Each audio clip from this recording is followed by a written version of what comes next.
sa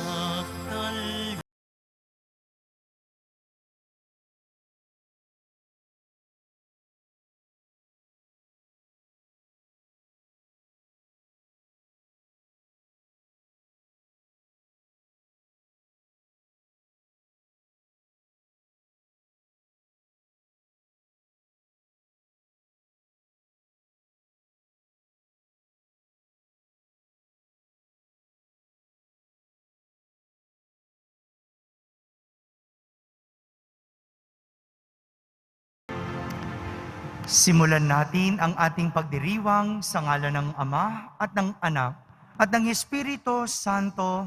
Amen. Ang pagpapala ng ating Panginoong Hesukristo, ang pag-ibig ng Diyos Ama at ang pakikipagkaisa ng Espiritu Santo naway sumainyong lahat. At sumayo rin. Minamahal ko mga kapatid, ngayong araw nito, atin pong ginugunita ang kalinis-linisang puso ni Maria. Upang tayo'y maging marapat gumanap sa banal na pagdiriwang, aminin muna natin at pagsisihan ang ating mga kasalanan. Inaamin ko sa makapangyarihang Diyos At sa inyo, mga kapatid, na luba akong nagkasala sa isip, sa salita at sa gawa, at sa aking pagkukulang. Kaya isinasamo ko sa mahal na Birheng Maria, sa lahat ng mga anghel at mga banal, at sa inyo, mga kapatid, na ako'y ipanalangin sa Panginoong ating Diyos. Kaawan tayo na makapangyarihang Diyos, patawarin tayo sa ating mga kasalanan at patnubayan tayo sa buhay na walang hanggan. Amen. Panginoon, kaawaan mo kami. Panginoon, kaawaan mo kami. Kristo, kaawaan mo kami. Kristo, kaawaan mo kami. Panginoon, kaawaan mo kami. Panginoon, kaawaan mo kami. Manalangin tayo. Ama naming makapangyarihan, sa puso ng mahal na Birhen ay naghanda ka ng tirahan sa iyong banal na Espiritu. Ipagkalob mo dahil sa kanyang panalangin na kami maging mga templo ng iyong kaluwalhatian, alang-alang sa anak mo, si Jesucristong Panginoon namin, na nabubuhay at naghaharing kasama mo at ang Espiritu Santo magpa sa walang hanggan. Amen. Magsiupo muna ang lahat. Pagbasa mula sa aklat ng mga panaghoy. Walang awang winasak ng Panginoon ang lahat ng nayon ni Jacob. Sinira niya ang matitibay na kuta ng lupain. Ang kaharian at mga pinuno nito'y kanyang ibinagsak at inilagay sa kahihiyan. Tahimik na nakalupasay sa lupa ang matatanda sa Jerusalem. Naglagay sila ng abo sa ulo at nagdamit ng sako. Ang mga dalaga sa Jerusalem ay nakaluhod na ang mukhay halos sayad sa lupa. Namumugto ang mga mata ko sa kaiiyak. Bagbag na bagbag ang aking kalooban. Matindi ang pagdadalamhati ko dahil sa kapahamakang sinapit ng aking bayan. Nakahandusay sa mga lansangan ang mga bata at ang mga sanggol. Nag-iiyakan sila at patuloy na humihingi ng pagkain at inumin. Nanlulupaypay na sila parang mga sugatan sa mga lansangan. Unti-unting nangangapos ang kanilang hininga sa kandungan ng kanilang mga ina. Ano ang masasabi ko sa iyo, O Jerusalem? Jerusalem, lungsod na pinakamamahal ko. Saan kita maitutulad upang ikaw aking maaliw? Sapagkat sinlawak ng dagat ang iyong kasiraan, sino ang maaaring magpanauli sa iyo? Ang sinasabi ng inyong mga propeta ay pawang kasinungalingan. Dinadaya nila kayo sa hindi nila paglalantad ng inyong kasamaan. Pinapaniwala nila kayo na hindi na ninyo kailangang magsisi sa inyong mga kasalanan. Dumaing ka ng malakas sa Panginoon, Jerusalem. Araw-gabi, bayaan mong umagos ang iyong luha, gaya ng ilog. Huwag kang titigil ng kaiiyak. Bumangon ka't humiyaw ng ulit-ulit sa magdamag, sa bawat pagsisimula ng oras ng pagbabantay. Kung baga sa tubig, ibuhos mo sa harapan ng Panginoon ang laman ng iyong puso. Itaas mo sa Kanya ang iyong mga kamay, alang-alang sa iyong mga anak. Nanlulupaypay sila sa gutom, nakahandusay sa mga lansangan. Ang salita ng Diyos. Salamat sa Diyos.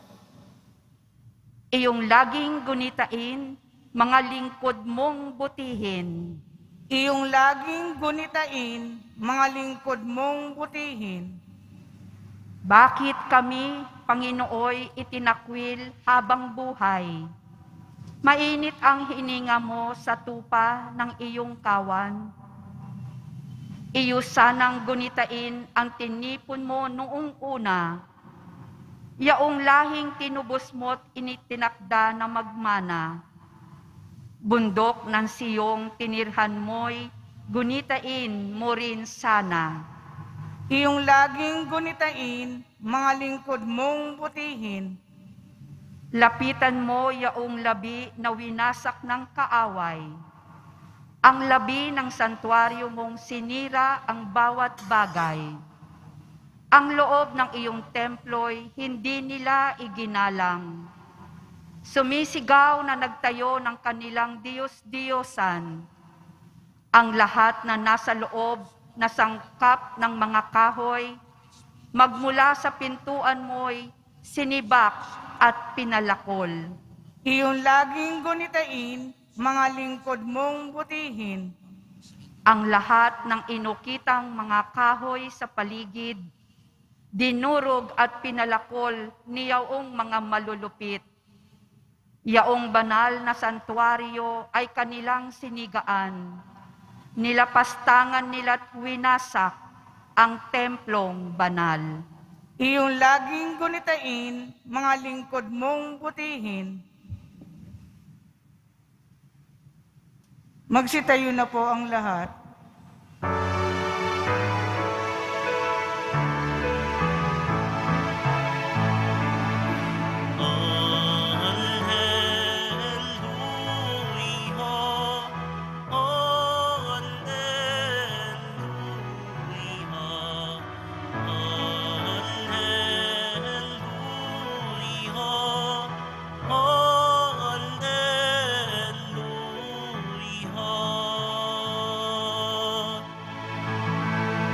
Birheng Mariang matapat sa pagsunod sa pahayag ng Diyos na tagapagligtas.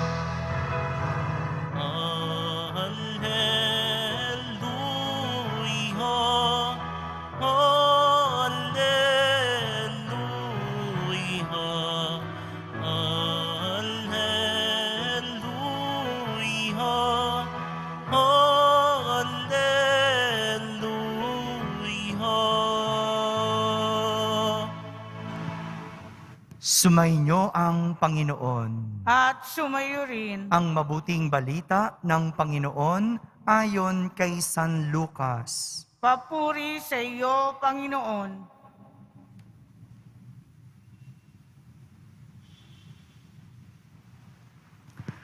Taon-taon, tuwing pista ng Pasko, ang mga magulang ni Jesus ay pumupunta sa Jerusalem. At nang 12 taon na siya, pumaroon sila gaya ng dati nilang ginagawa. Pagkatapos ng pista, sila'y umuwi na. Nagpaiwan si Jesus sa Jerusalem. Ngunit, hindi ito napansin ng kanyang mga magulang. Sa pag-aakala ng isa na si Jesus ay kasama ng isa, nagpatuloy sila sa maghapong pagdalakbay. Nang malaman nilang hindi siya kasama, siya'y hinanap nila sa kanilang mga kamag-anak at kakilala. Hindi nila siya matagpuan, kaya't bumalik sila sa Jerusalem upang doon hanapin. At nang 3 araw, natagpuan nila si Jesus sa loob ng templo, nakaupong kasama ng mga guro. Nakikinig siya sa kanila at nagtatanong. At ang lahat ng nakarinig sa kanya ay namangha sa kanyang katalinuhan. Nagtaka rin ang kanyang mga magulang nang siya'y makita. Sinabi ng kanyang ina, "Anak, bakit naman ganyan? Ang ginawa mo sa amin, balisang-balisa na kami ng iyong ama sa paghahanap sa iyo." Sumagot siya, "Bakit po ninyo ako hinahanap? Hindi ba ninyo alam na ako'y dapat na nasa bahay ng aking ama?"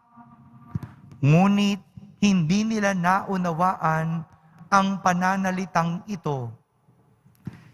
Siya'y umuwing kasama nila sa Nazaret at naging isang masunuring anak. Ang lahat ng bagay na ito ay iningatan ng kanyang ina sa kanyang puso. Mga kapatid, ang mabuting balita ng Panginoon. Pinupuri ka namin, Panginoong Hesukristo. Magsiupo muna ang lahat. Isang magandang araw po sa inyong lahat. Paumanhin po muna kung minsan hihinto ako kasi meron dumadaang eroplano. Eroplano ba yun o tora-tora? Hindi ko alam, no? Napakaingay nung eroplano. So, hindi ko po itutuloy yung sasabihin ko kapag may dumadaan sapagkat hindi naman ninyo maiintindihan. No po? Sa mga nanunood na hindi naririnig yung eroplano, kapag huminto po ako, ibig sabihin may maingay na dumadaan. No po?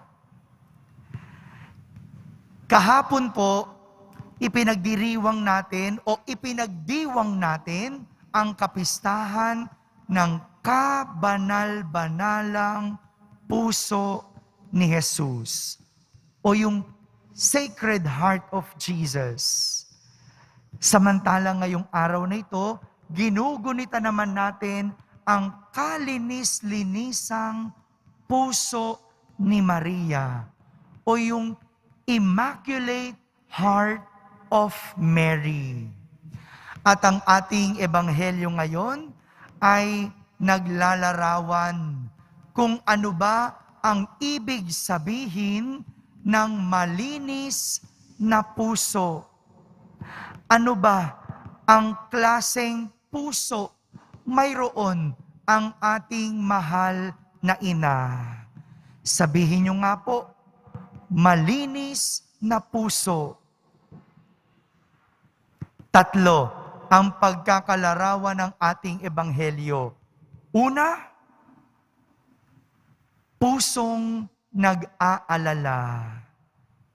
Nang malaman ni Maria na nawawala pala si Jesus, labis-labis ang kanyang pag-aalala. Pero teka, hindi ba't kapag sinabing alala, isip ang gumagana? Kaya nga ala-ala, alala. Hindi po ganito kapag ang isang tao ay mahal mo. Hindi lang isip ang gumagana kapag nag-aalala, kundi higit sa lahat yung puso. Kaya nga, kapag ang isang ina ay nag-aalala, kumakabog yung dibdib. Di ba? Hindi ko alam kung naranasan na po ninyo yon. Nung nag-alala kayo na kumakabog yung dibdib nyo, hindi kayo matahimik. Hindi dahil may iniisip, kundi kumakabog yung dibdib. Yung ganyan, yan yung pusong nag-aalala. Merong isip na nag-aalala. Yung hindi lang makatulog, nasa isip kasi. Yung hindi alam kung anong gagawin, nasa isip kasi. Pero kapag kumabog na ang iyong puso, yan ang ibig sabihin ng pusong nag-aalala. Kasi ramdam ng puso ang iniisip. Laman ng puso ang nawawalay. Kaya't sa pag-aalala, puso ang naaapektuhan. Pangalawa, pusong may malasakit. Inabot ng 3 araw bago natagpuan ng mag-asawang Jose at Maria ang kanilang nawawalang anak na si Jesus. Hindi ko maisip kung ano ang nararamdaman ni Maria sa buong 3 araw na hinahanap nila si Jesus. Kayo nga po, isipin ninyo, nawawala ang anak ninyo o yung mahal ninyo sa buhay o may nawawala sa inyo na 3 araw na. Ano kaya ang inyong nararamdaman? Bukod sa pag-aalala, malasakit ang pwedeng mangibabaw dahil hindi magtsatsaga si Maria na maghanap ng 3 araw. Siguro, iniisip ni Maria, ano na kayang nangyari sa anak ko? Kumakain kaya yon? Saan natulog yung anak ko? Sinong kasama niya? Siguro iniisip ni Maria yung hirap na nararamdaman ni Jesus sa loob ng 3 araw. E malay naman niya na nasa mabuti bang kalagayan si Jesus. Malay naman niya kung kumakain ba si Jesus o mayroong natutulugan. Yung taong walang malasakit o yung walang pusong mapagmalasakit, hindi na maghahanap. Diba? Ang katwiran ng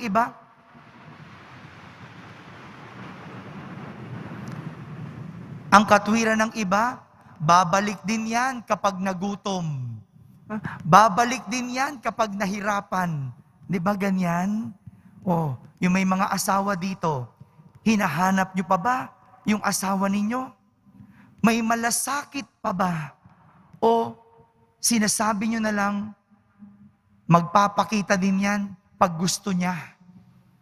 Sisipot na lang yan kapag nagutom na. Si Maria, hinanap ang kanyang anak sapagkat meron siyang pusong mapagmalasakit. At pangatlo, pusong mapagtimpi. Nang matagpuan ni Maria ang kanyang anak, na nooy nasa templo lang pala, kasama ng mga guro, na nakikinig at nakikipagtanungan, aba, siguro malamang kung ibang nanay lang yan, pinagpapalo na yung kanyang anak, pinagmumura na at pinagsalitaan na ng kung ano-ano. Ikaw ba naman mag-alala?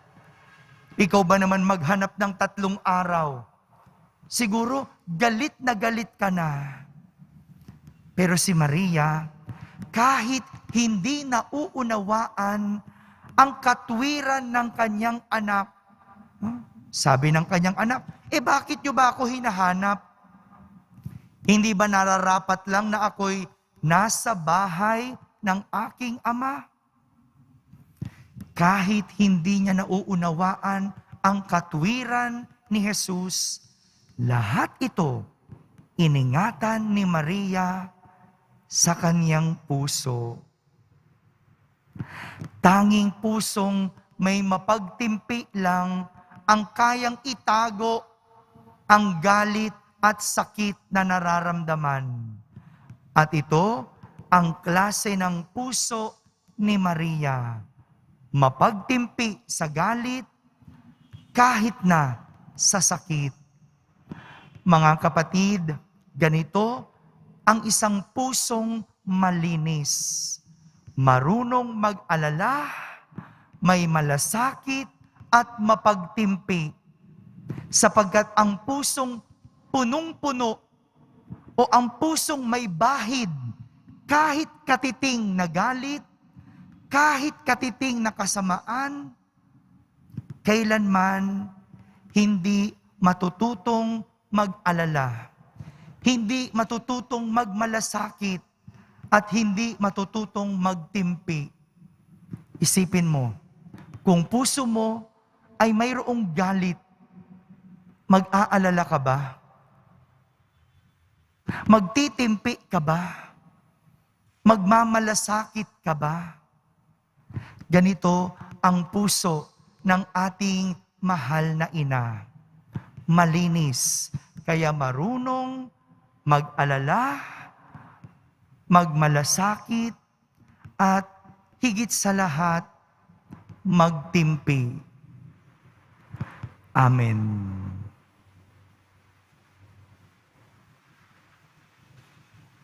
Magsitayo na po ang lahat.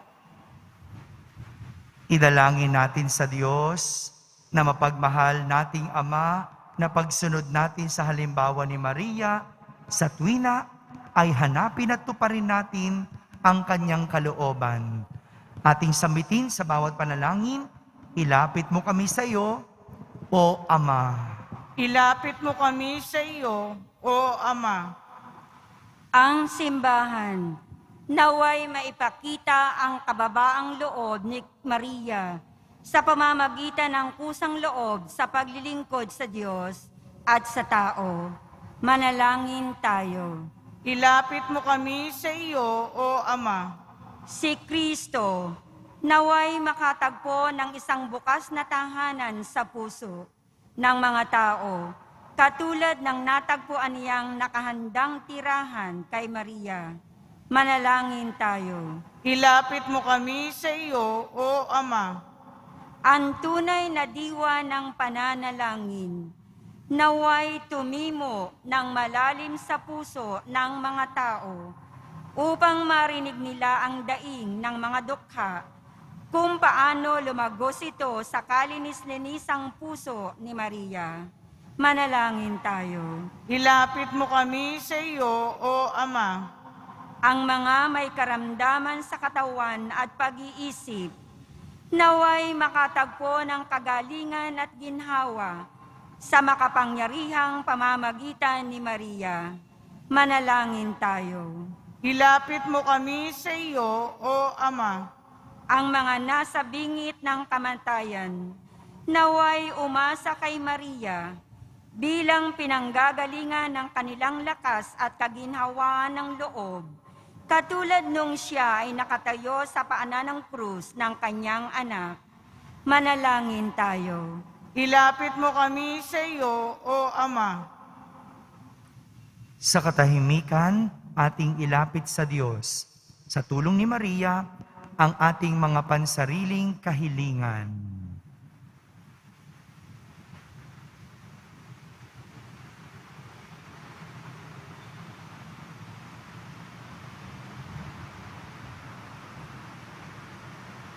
Manalangin tayo.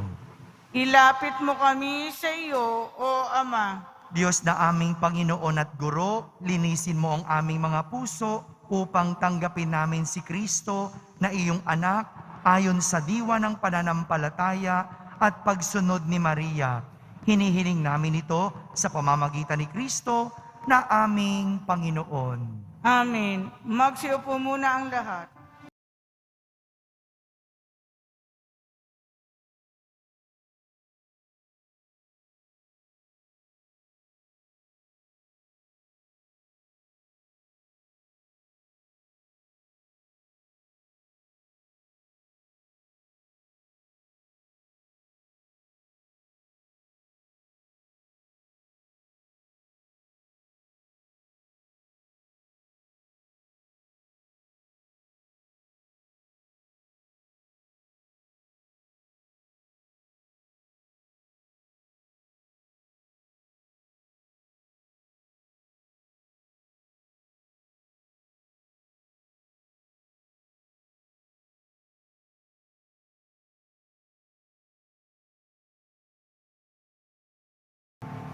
Magsitayo na po ang lahat. Manalangin kayo mga kapatid upang ang paghahain natin ay kalugdan ng Diyos amang makapangyarihan. Tanggapin nawa ng Panginoon itong paghahain sa iyong mga kamay, sa kapurihan niya at karangalan, sa ating kapakinabangan at sa buong sambayan niyang banal. Ama naming lumikha, ikaw ay puspos ng awa at pag-ibig sa tanan. At dahil sa iyong pag-ibig na nag-uumapaw, ibinigay mo sa amin ang bugtong mong anak na pinakamamahal. Ipagkalob mong kami makaisa niyang lubusan upang ang pagsamba sa iyo'y marapat naming may alay. Sa pamamagitan niya, kasama ng Espiritu Santo, magpasawalang hanggan. Amen. Sumainyo ang Panginoon. At sumayo rin. Itaas sa Diyos ang inyong puso at diwa. Itinaas na namin sa Panginoon. Pasalamatan natin ang Panginoong ating Diyos. Marapat na siya ay pasalamatan. Ama naming makapangyarihan, tunay ngang marapat na ikaw ay aming pasalamatan. Bukod mong pinagpalang maging ina ni Hesukristo, ang mahal na birheng nagpupuri at nagagalak sa iyo. Ikaw ang gumawa ng tanang dakilang bagay. Ikaw ang lumilingap sa lahat kailanman. Nilingap mo ang mahal na birhen bilang iyong abang alipin na iyong binigyan ng tungkuling kumalinga sa anak mong manunubos namin. Kaya kaysa ng mga anghel na nagsisiawit ng papuri sa iyo nang walang humpay sa kalangitan, kami nagbubunyi sa iyong kadakilaan. Santo, Santo, Santo, Panginoong Diyos ng mga hukbo, napupuno ang langit at lupa ng kadakilaan mo. O sana sa kaitaasan, pinagpala ang naparirito sa ngalan ng Panginoon. O sana sa kaitaasan, magsilod po ang lahat.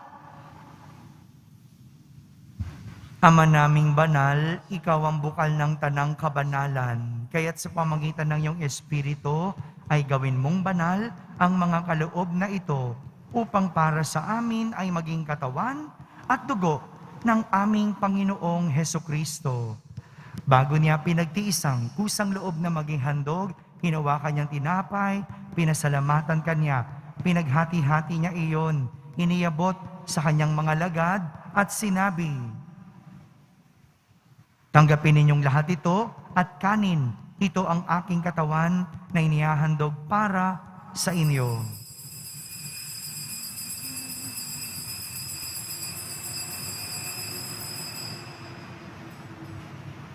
Gayon din naman, nung matapos ang hapunan, hinawakan niyang kalis, muli kanyang pinasalamatan. Iniabot niyang kalis sa kanyang mga lagad at sinabi, "Tanggapin ninyong lahat ito at inumin. Ito ang kalis ng aking dugo, ng bago at walang hanggang tipan. Ang aking dugo na ibubuhos para sa inyo at para sa lahat. sa ikapagpapatawad ng mga kasalanan. Gawin ninyo ito sa pag-alaala sa akin.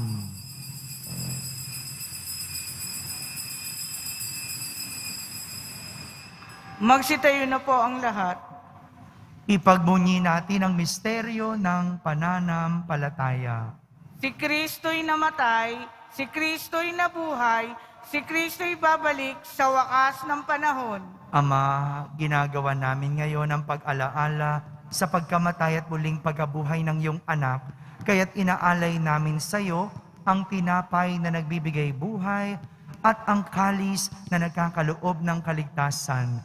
Kami nagpapasalamat dahil kami iyong minarapat na tumayo sa harap mo para maglingkod sa iyo. Isinasamo namin kaming magsasalo-salo sa katawan at dugo ni Kristo ay mabuklod sa pagkakaisa sa pamamagitan ng Espiritu Santo. Ama, lingapin mo ang iyong simbahang laganap sa buong daigdig. Puspusin mo kami sa pag-ibig kaysa ni Francisco na aming Papa, ni Jose na aming Obispo at ng Tanang Kaparian. Alalahanin mo rin ang mga kapatid naming nahimlay na may pag-asang sila'y muling mabubuhay, lalong-lalo na si Leonila. Gayon din ang lahat ng mga pumanaw. Kawan mo sila at patuloyin sa iyong kaliwanagan. Kawan mo at pagindapating kaming lahat na makasalo sa iyong buhay na walang wakas.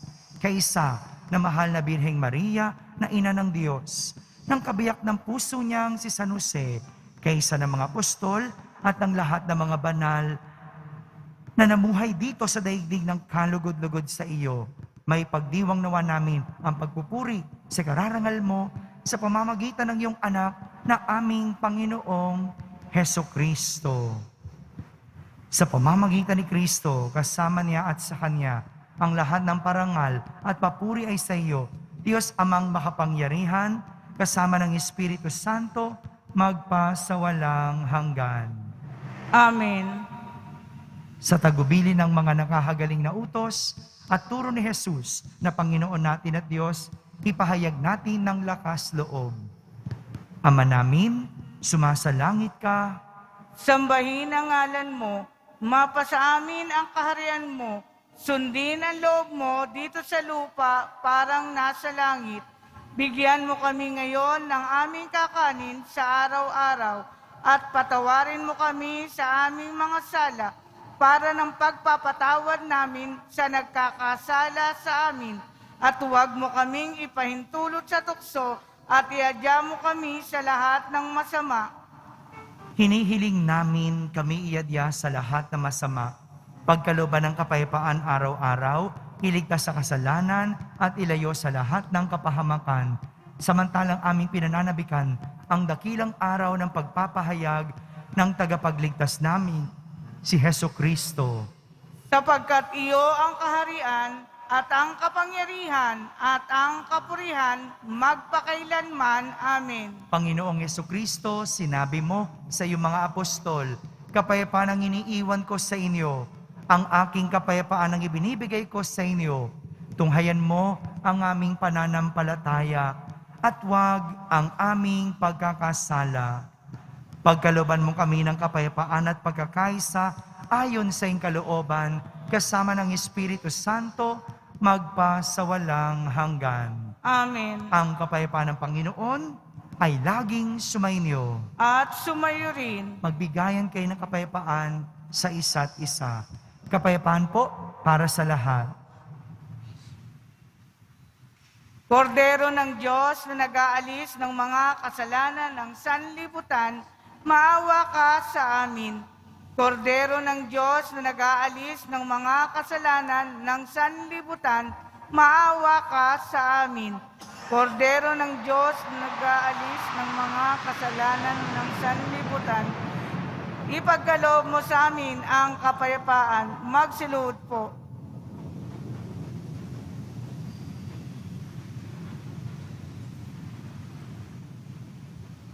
Ito ang kordero ng Diyos. Itong nag-aalis sa mga kasalanan ng sanlibutan. Mapalad ang mga inaaniyahan sa kanyang piging. Panginoon, hindi ako karapat-dapat na magpatuloy sa iyo, Ngunit sa isang salita mo lamang ay gagaling na ako. Ang katawan ni Kristo, Amen.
Magsitayo na po ang lahat.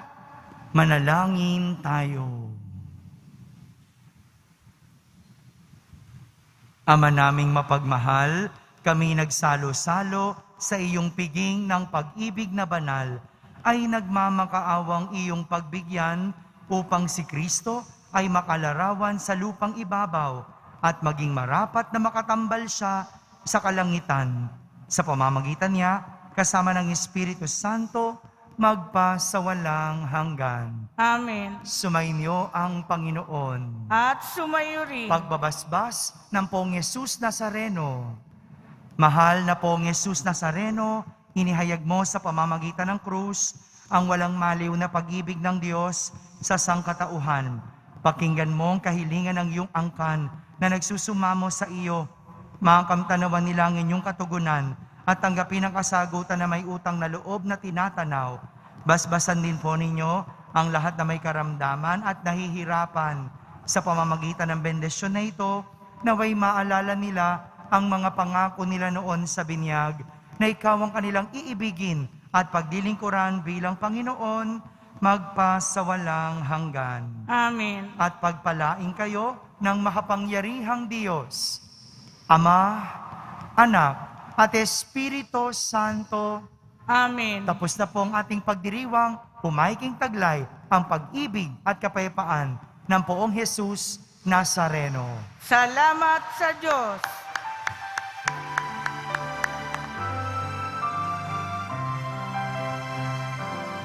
Nuestro Padre Jesus Nazareno, sinasamba ka namin, pinipinto ka namin, aral mo ang aming buhay at kaligtasan. Nuestro Padre Jesus Nazareno, iligtas mo kami sa kasalanan. Ang krus mong kinamatayan ay sagisag ng aming kaligtasan. Nuestro Padre Jesus Nazareno, dinarangan ka namin. Nuestro Padre Jesus Nazareno, nilulwalhati ka namin. Nuestro Padre Jesús Nazareno, dinarangan ka namin. Nuestro Padre Jesús Nazareno, nilulwalhati ka namin.